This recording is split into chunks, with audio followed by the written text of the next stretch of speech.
Dalton Highway, or Alaska Route 11, is a 666 kilometers or 414-mile road in Alaska. It begins at the Ellopia Highway north of Fairbanks and ends at Dead Horse near the Arctic Ocean and the Prudhoe Bay oil fields. Συστέλνουμε το αυτοκίνητο. Εντάξει, αυτοκίνητο δεν το λες, τριαξονικό δεν το λες, κοιτάξτε τι κουβαλάμε. The road was initially built in 1974 as a supply route for the Trans-Alaska Pipeline system, and its named after James Dalton, the Alaska-born engineer who directed and supervised its construction. A small clap for the road. When you think about being on the road all day long, well, they give you the paper ones and you got a plastic lid on it. Well, then you hit a bump or you go to grab it, and then the plastic lid comes off, and then you're spilling coffee all over. So I figured, that's the best, it'll last me all day. That's the best way maybe. To go.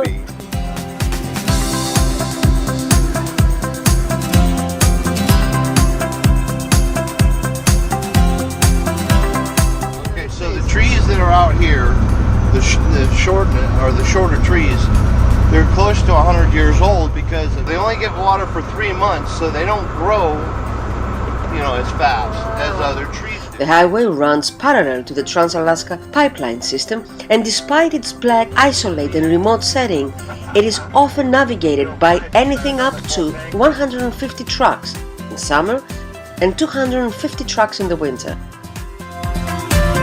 I asked my landlord, I said, hey, if I was to buy land, where would I buy land? He goes, always look for the birch tree and build there. He goes, if you buy where the pine tree is,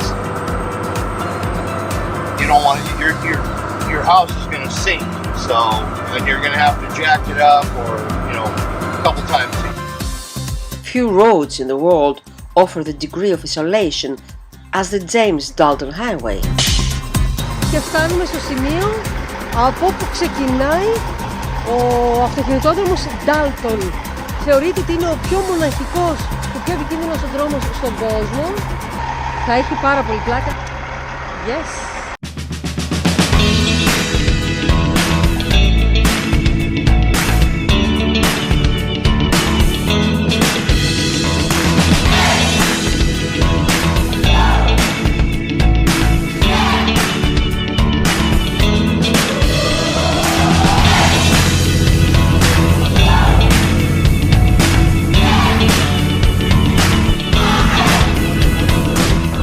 Φτάνουμε σε λίγο στο 25ο μίλι, γνωστό ως η γωνία του 25ου μιλίου.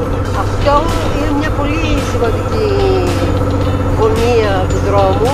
Ερχόμενα προς το Fairbanks στα φορτηγά, έχουν αναπτύξει τόσο πολύ ταχύτητα που σε εκείνο το σημείο το συγκεκριμένο πάρα πολλά από αυτά έχουν φύγει από τον δρόμο, αποτέλεσμα να σκοτωθούν οι οδηγοί.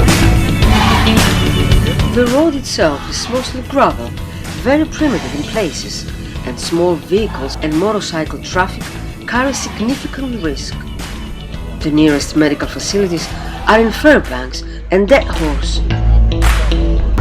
Αυτή τη στιγμή περνάμε τη γέφυρα euphony, που είναι ο μεγαλύτερος ποταμός της Αλάσκα. The Yukon River is such a giant. No words can accurately describe the scale of things along its more than 2,000-mile length. And if you need to be on one side of the river at a certain point, you better start many miles in advance getting to that side. Βρισκόμαστε στην είσοδο του Αρκτικού κύκλου, στο Dalton Highway. Βλέπετε εδώ πέρα στο χάρτη, στην ουσία ο Αρκτικός κύκλος είναι μια νοητή γραμμή η οποία ξεχωρίζει τον υπόλοιπο πλανήτη από το αρκτικό κομμάτι του. Πώς μεταφράζεται αυτό? Ότι σε αυτό το σημείο 2 φορές το χρόνο ο ήλιος ούτε ανατέλει ούτε δίνει.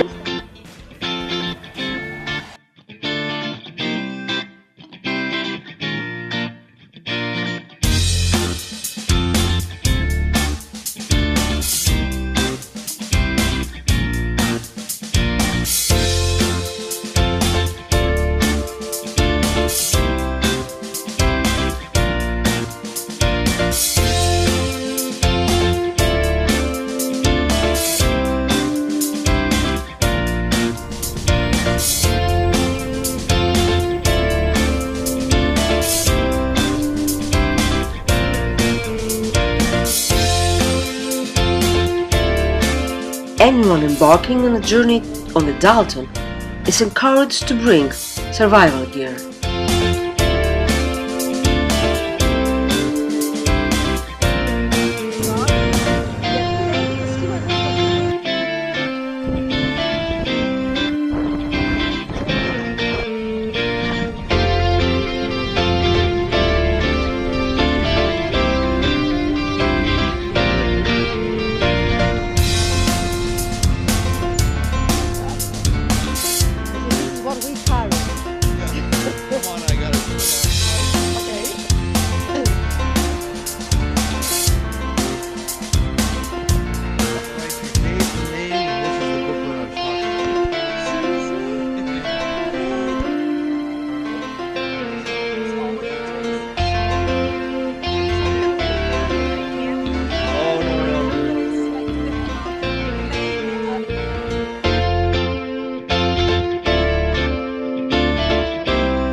Ακούει για αρκτικό κύκλο, φαντάζεστε πολλά χιόνια, χειμώνα, καλοκαίρι.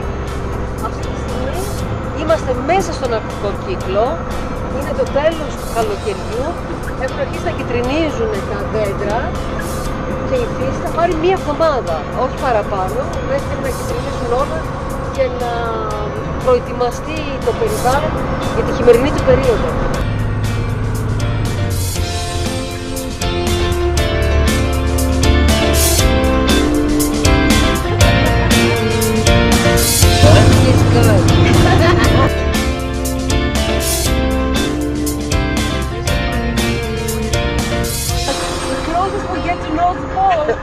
The shorter I become. Look at this.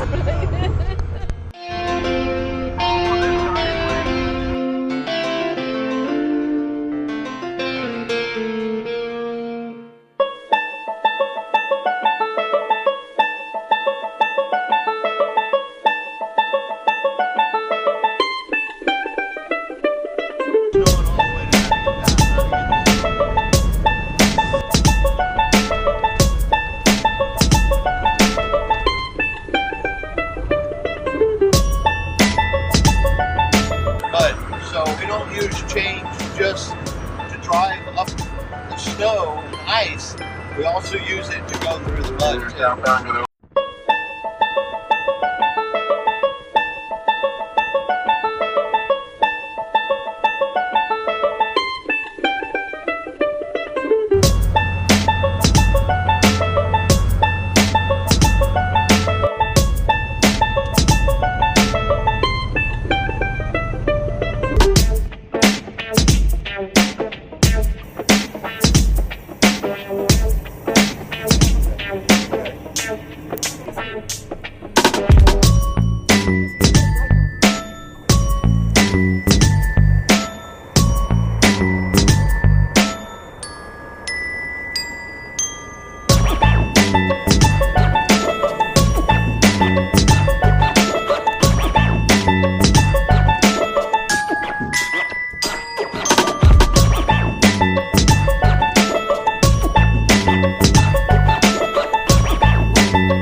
Yes, I drove it.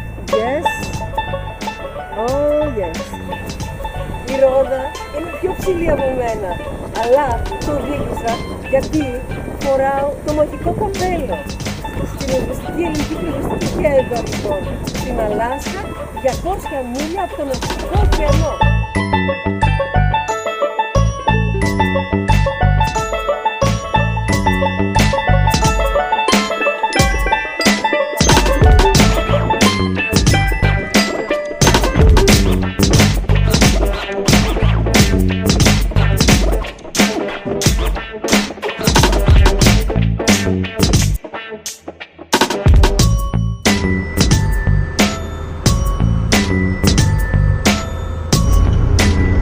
περισσότεροι από τους Εσκιμώους έχουν παρατήσει τις παραδοσιακές τους εργασίες, δηλαδή ψάρεμα, κυνήγι κτλ.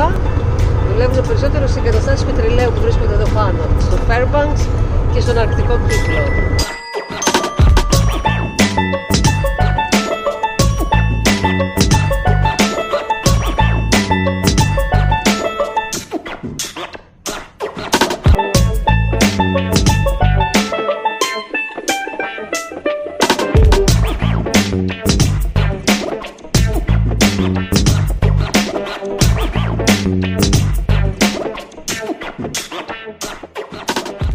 Λοιπόν,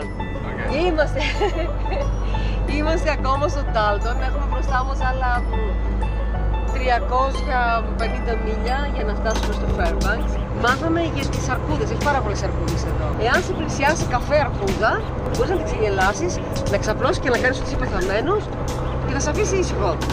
Έχουμε όμως και τις μαύρες αρκούδες, οι οποίες μαύρες αρκούδες δεν σε αφήνουν με τίποτα.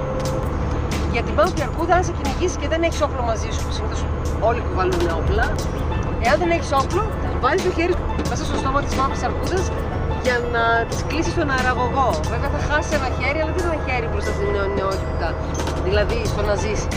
Και μετά έχουμε την πολική αρκούδα, η οποία πολική αρκούδα είναι χειρότερη από τις δύο.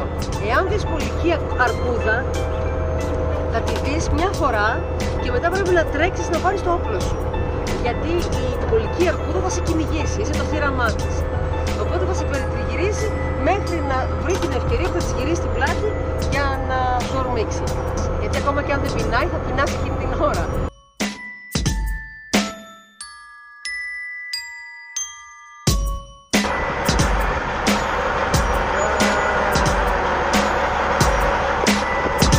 Το νερό εδώ είναι τόσο μπλε, ένα πολύ περίεργο μπλε, που δεν το βλέπουμε στα υπόλοιπα ποτάμια, γιατί μάλλον καταλήγει εδώ από παγετώνες.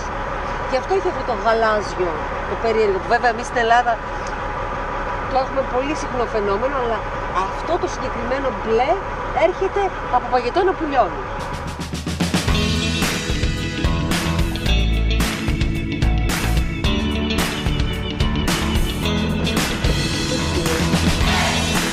Πιάστηκαν τα πόδια.